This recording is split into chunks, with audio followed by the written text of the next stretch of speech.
Hey, this is Brianna Hozak, and I am really grateful that you're here and that you accepted my challenge.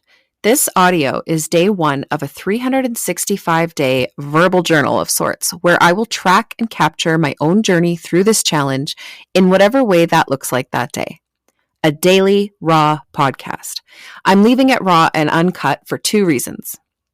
One is that if I have to edit anything, I will not be consistent enough to do it. So I'm not going to set myself up for failure in that way. Two is that I know the transformative power of vulnerability, both for myself in the sharing and for the women who hear, read, or experience my story in any way. Most days I will not write notes, let alone a script, so it will really be raw and messy. So take it as it is and make of it what you will. I will try to keep episodes under 15 minutes. For my benefit and yours, but I make no promises, and today's will be longer, probably for sure. So, here is how it all began. Today is April 23rd, 2024. It is a Scorpio full moon, during which I am releasing any and all disbelief in myself, my ability to succeed, and my ability to create epic wealth for the next 12 months, which is also the reason why this podcast is called Suspending Disbelief. Today, for the first time in a long time, I listened to a podcast, which I had stopped doing for probably the majority of the last 2-year period, simply because my mind was on such overdrive that podcasts had become little more than noise. Today, though, I decided it was time to listen to a podcast again.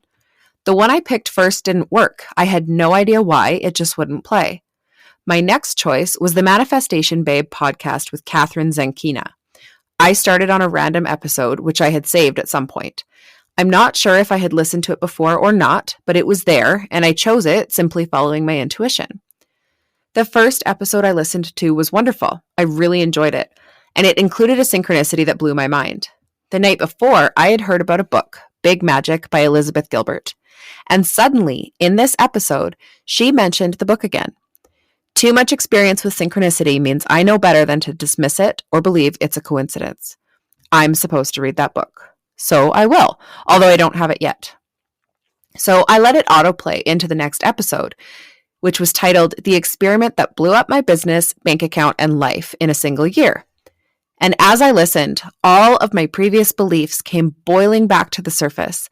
I suddenly found myself in the same energetic space of belief, certainty, and trust that I was in almost 2 years ago in regards to finances and my ability to have a successful business.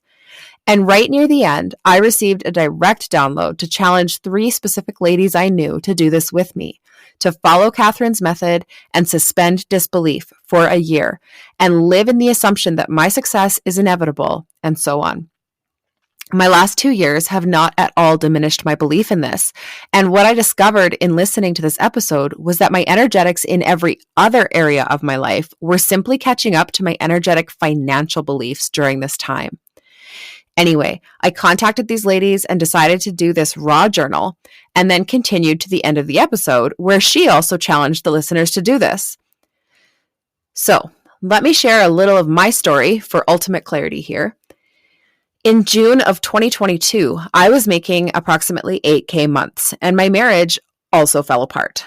I left my husband. I moved out on June 30th, and within a month and a half, I had lost every form of income, from government child benefits to day home clients to coaching contracts wrapping up and more.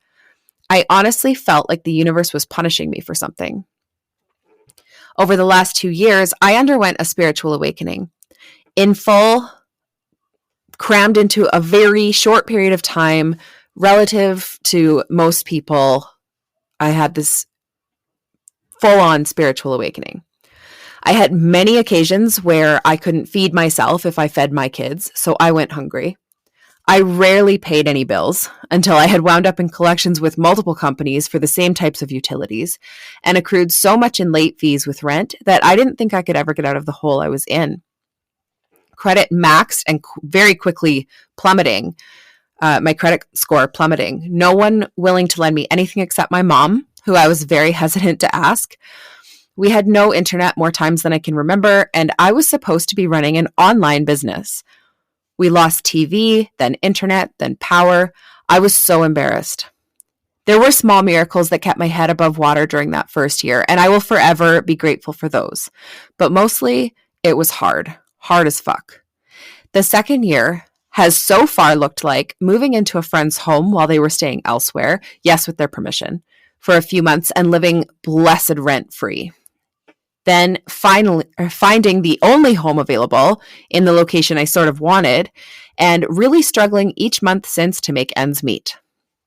Thankfully, in this place, I have a preset agreement with my mom to help me out if I'm behind for rent so that I don't incur late fees and I just pay her back, then borrow again if needed. This is helping me to catch up on all of those backwards late fees. However, that still doesn't feel great and I don't love borrowing, but I am so grateful. Back to today, I received the confirmation in this episode that I listened to that you can always get back to where you were. The worst that can happen is you get back to where you are, even if you go lower than that for a little while, which I clearly have in the last almost 2 years. You can also get right back to where you were, because on a soul level, you have energetically aligned with that.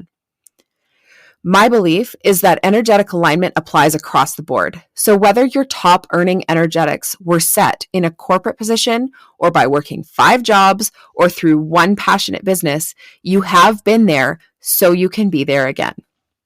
So when I took the risk I did in leaving my husband, I could have looked at it as though I've lost it all since then and only managed to climb back up to a few $100s in recurring revenue monthly. And as she mentions in the podcast episode, I could have decided that that was my rock bottom, that things really could get that bad, that I could lose everything. But I've never felt that, even when I did lose everything. I mean, I literally was not allowed to renew my lease on my rental because I had screwed up on rent too many times. And when I moved out, I had every one of my utilities almost in collections and no proof that a year, 12 whole months after leaving him, anything was ever going to improve again. I have had the thoughts come into my mind many times that what if it was only working while I had the little bit of help with the kids that my husband brought to the table? Or, well, that was when I was running a day home 50 hours a week and my online business. But deep down, I didn't believe that. What I do believe and haven't stopped believing is that I am here to change the world. And I believe so much in the law of attraction and dark nights of the soul and energetic alignment that it held me up through nearly 2 years now of almost zero proof. I'm going to be ultra transparent here. And also I want to point out that I am so incredibly grateful for the little trickles of income that meant that people hadn't given up on me either. Yes, they helped me financially, even just a little bit. But the biggest thing those sales meant for me was that I was not alone in my belief in myself. The highest income month through my business that I have had in the last nearly 2 years was just over $1,000 in Black Friday sales, all very low ticket, and again, only a few hundred in recurring revenue that came out of that. And a few hundred a month just doesn't cut it in this day and age, even when supplemented by child support and government child benefits and such. However, I did trust that this almost 2-year-long dark night of the soul was needed, which is a literal thing, by the way. Dark nights of the soul, shamanically, where the universe is basically trashing your life because it's not in alignment with what you're manifesting. So you need to release all the things that are falling apart in order to get into energetic alignment with what you're calling in. The less you resist, the faster it goes. I tend to resist. I'm learning not to finally, but I have resisted a lot for 2 years, trying to force things that weren't ready to be yet. And let me be so clear that 1, you do not know what it takes to get into energetic alignment. Only the universe, source, God, goddess, whatever you want to call it, does. And 2, if you decide to do this challenge as I am, yes, you can probably expect some fallout, as am I. But as she said in the podcast episode, if you knew that you could have everything you were dreaming of for just a year or even 2 of suspending disbelief, and I'm adding and trusting that the hard things that are coming up are necessary to elevate you energetically, would you do it? And if you would, then I believe that you believe hard enough to start. If you aren't willing to sacrifice and maybe even suffer, you might not be ready. And there's nothing wrong with that. And I won't promise that if you commit to this challenge, you will manifest the giant dollar amounts that she did, or even the 8K months that I was at previously. But I can guarantee that your life will look entirely different and your business will flourish if you decide and suspend disbelief as she directs. I've done it before and I'll be doing it again. I will link the episode that reset my beliefs for me today in the show notes. I also won't promise that you will see progress as quickly as I do or as quickly as she did, because the journey is different for everyone. And I'm clarifying here and now that I have a small but mighty and loyal AF audience of aligned women already. So I am not starting at square one energetically. And I count the last 2 years of healing and inner work as part of the amount of time it took me to get to where I'm going. I am already on the verge, nearing the tipping point that she mentions, to achieving the snowball effect of growth and momentum.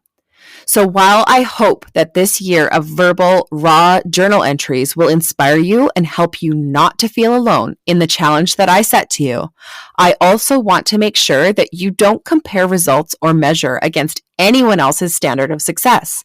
In fact, what I feel is successful may be less than what you believe it to be. So you do you. And if you want to hear how I'm doing me, tune into the podcast every day. I'm going to aim for mornings and reflect on the last 24 hours each time. However, no promises. It's raw and I'm human. Take the time once you've listened to this to script your life, as she mentioned, 1 year from today. Write it in the present tense and be detailed. Decide that your success is inevitable. I believe that everything else in your life will hold long enough for you to meditate, take deep breaths, journal it out, listen to this, listen to that episode by Catherine Zed, and sit in your energy until you really believe it. Anything that is put off will be done in better energy later. And I'll read you my script tomorrow, even though it's already done in my head and I'm back in belief. Thank you again for being here, for accepting my challenge, and I want you to know that you are not alone on this journey, and I love you. Talk to you tomorrow.